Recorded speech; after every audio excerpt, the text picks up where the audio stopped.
All right, let's talk about the risks and the disadvantages of labeling or classifying students with special needs. So, just to start off, there's some problems inherent with officially designating somebody as abnormal, right? The labels will stick. So once a child that is categorized with an intellectual disability, emotional disturbance, or learning disabilities, that information will be forwarded to every teacher that they will have in the future. And along with the label comes the stigma of being considered deficient. So, for that reason alone, assigning a student to a category of special education is a fateful step that should not be taken unless all the other options are proven to be unsuccessful. So let's go through the list of the disadvantages of labeling. So, one is labels can shape teacher expectations. So, just imagine what your reaction would be if the principal informed you that a new student in your class was mildly mentally retarded.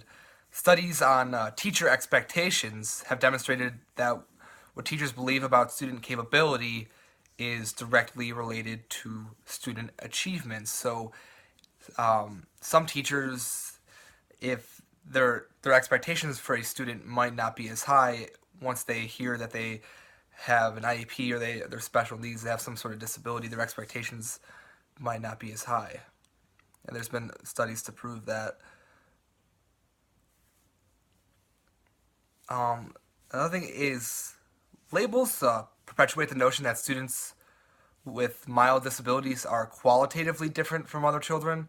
That's not true because students with mild disabilities go through the same developmental stages as their peers, but just sometimes at a slower rate. Another risk or disadvantage is that teachers may confuse the student with the label. Labels reflect categories of disabilities, and categories can be abstract, not real. So, concepts that are general enough to incorporate many different individuals. And the next one, let's see. And a student, they cannot receive special education services until they're labeled, so they need to be labeled before they can receive those services. And labels often put the blame and the guilt for students' learning problems squarely on the parents' shoulders.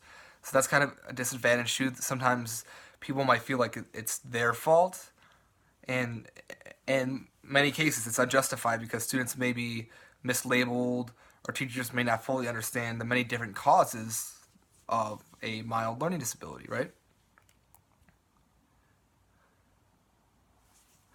And another thing is all children have troubling behaviors, right?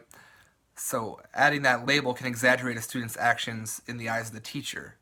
A teacher may overreact to a behavior of a labeled child that might be tolerated in another child. So I guess that would be another disadvantage of labeling or classifying a student as special education.